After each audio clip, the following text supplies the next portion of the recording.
จ๊ะเอ๋สวัสดีค่ะคลิปนี้คุณแม่จะมาทำสลามจากจุ๊บจุ๊บคิดบัตแอนด์ชาวเวอร์ก็คือครีมอาบน้ำแล้วก็ทำผูสระผมของเด็กแล้วก็ผสมกับนี่ยาสีฟันค่ะ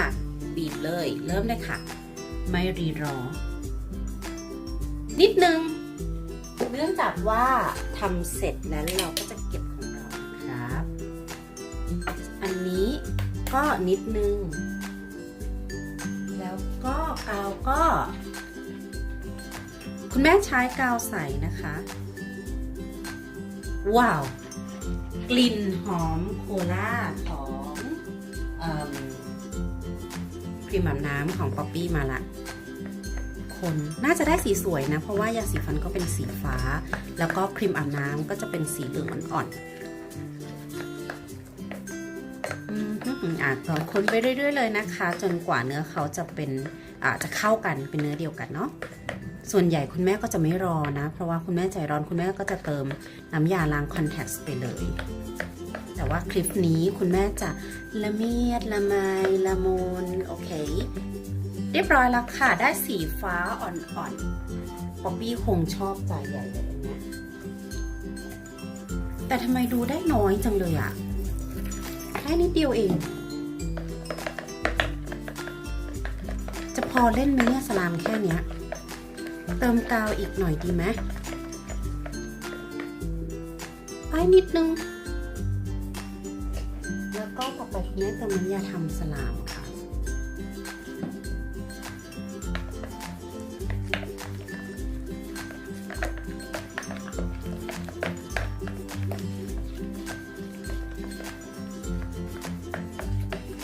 แล้วเราก็คนนะคะอันนี้คุณแม่ต้องบอกว่าคุณแม่ขี้โกงนะเพราะว่าคุณแม่จะบอกว่าคุณแม่ทำไม่สำเร็จเพราะว่าตอนนี้ถาดเขาจะเป็นอย่างเงี้ยคือพอมันเป็นน้ำยาที่เป็นยาสีฟันใช่ไหมกับจุ๊บจุ๊บครีมอาบน้ำผสมกันแล้วมันจะไม่ได้เป็นสลามออกมาคุณแม่ลองละทีนี้คุณแม่ก็เลยเอาใหม่คุณแม่จะไม่ทิ้งนะคุณแม่ก็เลยใช้กาวขาวอะค่ะจากเมื่อกี้ที่คุณแม่ใช้ก็คือคุณแม่ใช้กาวสีใสใช่ไหมคะตอนนี้คุณแม่ก็เลยใช้สีกาวขาวอะผสมเข้าไปด้วยเนื่องจากว่าเราเสียดายของไม่ใช่อะไรเราอยากให้เขาเป็นสลามให้เราเล่นทีนี้สีฟ้าที่เคยเป็นยาสีฟันใช่ไหมสีฟ้าก็จะเจือจางไปละ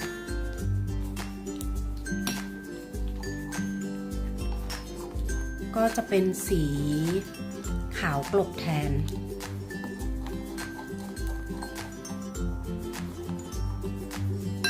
แล้วทีนี้คุณแม่คิดว่าคุณแม่ควรจะต้องใช้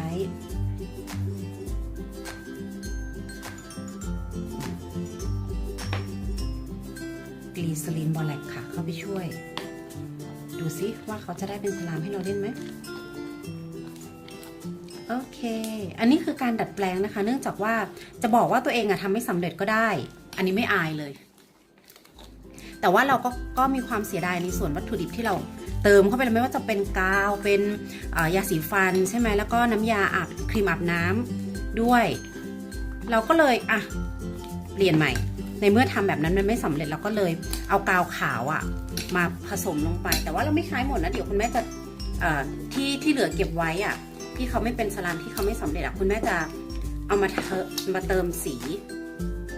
ว้าวอันนี้ไม่ติดแล้วค่ะเดี๋ยวเราลองมาเล่นกัน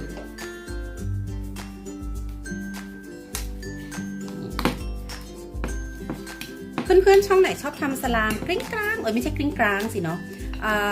คอมเมนต์ได้นะคะโอเคอย่างที่บอกนะคะบางทีเนี่ยสูตรการทำสลามของคนเราก็จะไม่เหมือนกันคุณแม่ก็จะทำของแม่ไปเรื่อยๆไม่มีอัตราช่างตวงวัดว่ามันจะต้องเป็นกาวเท่าไหร่กี่ช้อนน้ำยาทำสลามต้องเติมนู่นเติมนี่ไม่ค่ะคุณแม่ใช้หลักการเติมแบบที่คุณแม่คิดว่ามันน่าจะได้มันน่าจะเป็นสลามให้เราเล่นว้าวยืดมากโอเคนี่คือความเสียดายของเราก็จะไม่ใช้เราก็จะไม่ทิ้ง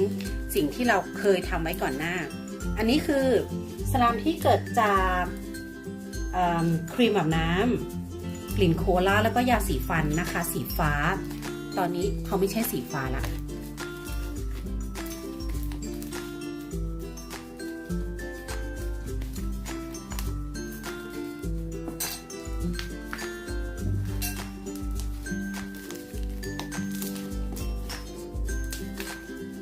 เหนียวมากค่ะเหนียวมากๆเลย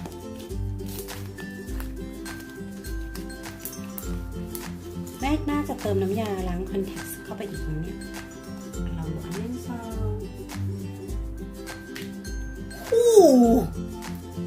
ได้ลูกใหญ่เหมือนกันนะเนี่ยโอเคเพื่อนๆอย่าลืมกดไลค์กดแชร์กดติดตามLovely Channel ด้วยนะคะคอมเมนต์กดติดตามเป็นกำลังใจให้เราด้วยนะ